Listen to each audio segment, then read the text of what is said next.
নমস্কার সুপ্রিয় সুধী দর্শকবৃন্দ, আজ 7ই জুলাই 2026। সপ্তাহ জুড়ে কলকাতা সহ বজ্র বিদ্যুৎ সহ বৃষ্টির পূর্বাভাস দিল আলিপুর আবহাওয়া দপ্তর। উত্তরে 5 জেলায় জারি হয়েছে রেড অ্যালার্ট, লাল সতর্কতা জারি করেছে আলিপুর আবহাওয়া দপ্তর উত্তরের 5 জেলাতে। দক্ষিণে ঝাড়খণ্ডের নিম্নচাপ ভাসছে কলকাতা সহ দক্ষিণবঙ্গের একাধিক জেলা, জারি ঝড় বৃষ্টির হলুদ সতর্কতা। তবে আগামীকাল বুধবার থেকে উত্তরবঙ্গের 5 জেলায় অতি ভারী বৃষ্টি এবং দুর্যোগের কারণে জারি হয়েছে চরম লাল সতর্কতা বা রেড অ্যালার্ট। দক্ষিণবঙ্গে নিম্নচাপে ভারী বৃষ্টি, কলকাতায় আগামী 7 দিন ঝড় বৃষ্টির পূর্বাভাস, উত্তরে 5 জেলায় লাল সতর্কতা। কি জানাচ্ছে আলিপুর আবহাওয়া দপ্তর, বিস্তারিত তথ্য চলুন জেনে নেওয়া যাক। তার আগে চ্যানেলে নতুন হয়ে থাকলে চ্যানেলটিকে সাবস্ক্রাইব করে রাখবেন এবং ইতিমধ্যে আপনারা কোন জেলা থেকে দেখছেন সেটা আমাদের ভিডিওর কমেন্ট বক্সে লিখে জানাবেন। টানা দাবদাহর পর অবশেষে স্বস্তির বৃষ্টি বঙ্গে, তবে স্বস্তির আবহাওয়া এখন রীতিমতো দুর্যোগের আকার নিয়েছে। দক্ষিণ ঝাড়খণ্ড এবং উড়িষ্যা সংলগ্ন এলাকায় অবস্থান করছে একটি শক্তিশালী নিম্নচাপ, যার জেরে মঙ্গলবার থেকে কলকাতায় সহ একাধিক দক্ষিণবঙ্গের জেলাগুলিতে দফায় দফায় ভারী বৃষ্টিপাত শুরু হয়েছে।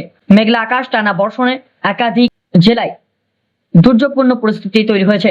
আলিপুর আবহাওয়া দপ্তর আইএমডি কলকাতা জানিয়েছে, এই দুর্যোগপূর্ণ পরিস্থিতি এখনই কাটছে না। আগামী কয়েকদিন রাজ্য জুড়ে এরকম আবহাওয়া বজায় থাকবে। দক্ষিণবঙ্গে ঝড় বৃষ্টির জন্য হলুদ সতর্কতা জারি করল আলিপুর আবহাওয়া দপ্তর। আজ সারাদিন দক্ষিণবঙ্গে প্রায় সব জেলাগুলিতেই আকাশ মেঘলা থাকবে, সঙ্গে দফায় দফায় বৃষ্টি চলবে। আজকের পরিস্থিতি কলকাতা, হাওড়া, পূর্ব মেদিনীপুর, উত্তর ও দক্ষিণ 24 পরগনা আজ মঙ্গলবার বিক্ষিপ্তভাবে ভারী বৃষ্টির সম্ভাবনা রয়েছে। এর পাশাপাশি এই জেলাগুলিতে ঘন্টায় 40 থেকে 50 কিলোমিটার বেগে ঝোড়ো হাওয়া বইতে পারে। সাপ্তাহিকের পূর্বাভাস, আবহাওয়া বিজ্ঞানীদের মতে চলতি সপ্তাহে দক্ষিণবঙ্গের কিছু জেলায় 7 থেকে 11 সেন্টিমিটার পর্যন্ত ভারী বৃষ্টিপাত হতে পারে। কলকাতায় আগামী 7 দিন হালকা থেকে মাঝারি কিংবা বজ্র বিদ্যুৎ সহ বৃষ্টি জারি থাকবে। উত্তরে কমলা সতর্কতা, পাহাড়ে ধূসর এলাকায় ধস নামার আশঙ্কা। দক্ষিণবঙ্গের পাশাপাশি উত্তরবঙ্গের জেলাগুলিতে নতুন করে প্রবল দুর্যোগ। আজকের সতর্কতা রয়েছে পাহাড়ি জেলাগুলিতে দার্জিলিং, কালিম্পং, জলপাইগুড়ি, আলিপুরদুয়ারে আজ অতি ভারী বৃষ্টির সঙ্গে কমলা সতর্কতা জারি করা হয়েছে।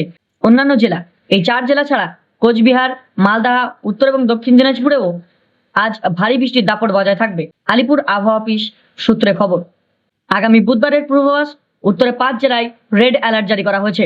বুধবার থেকে রাজ্যের আবহাওয়া বড়সড় পরিবর্তন আসতে চলেছে। দক্ষিণবঙ্গের বৃষ্টির দাপট কিছুটা কমলেও উত্তরবঙ্গে কিন্তু ভয়ঙ্কর রূপে বাড়তে পারে দুর্যোগ। দক্ষিণবঙ্গের আবহাওয়া আগামী বুধবার উত্তর এবং দক্ষিণ 24 পরগনা, নদিয়া, মুর্শিদাবাদ, বীরভূম জেলায় বিক্ষিপ্ত ঝড় বৃষ্টির সম্ভাবনা রয়েছে, সঙ্গে হলুদ সতর্কতা জারি বজায় থাকবে। উত্তরবঙ্গের আবহাওয়া বুধবার থেকে উত্তরবঙ্গের জেলাগুলিতে রেড অ্যালার্ট বা লাল সতর্কতা জারি করা হয়েছে। দার্জিলিং, কালিম্পং, জলপাইগুড়ি, কোচবিহার, আলিপুরদুয়ার ভারী থেকে অতি ভারী বৃষ্টির আশঙ্কা রয়েছে। বিশেষ করে জলপাইগুড়ি, আলিপুরদুয়ার, কোচবিহারে বৃষ্টিপাতের সম্ভাবনা বেশি থাকছে। এছাড়া উত্তর দিনাজপুরে এবং দক্ষিণ দিনাজপুরে ভারী বৃষ্টির জন্য সতর্কতা জারি রয়েছে। পরবর্তী নির্দেশ, নদীর তীরবর্তী এলাকায় বাসিন্দাদের, পর্যটকদের সতর্ক থাকতে বলা হচ্ছে। ধন্যবাদ। এই ছিল আজকের আবহাওয়া আপডেট। প্রতিদিনের আবহাওয়ার খবর পাওয়ার জন্য চ্যানেলটিকে সাবস্ক্রাইব করে রাখুন। ধন্যবাদ।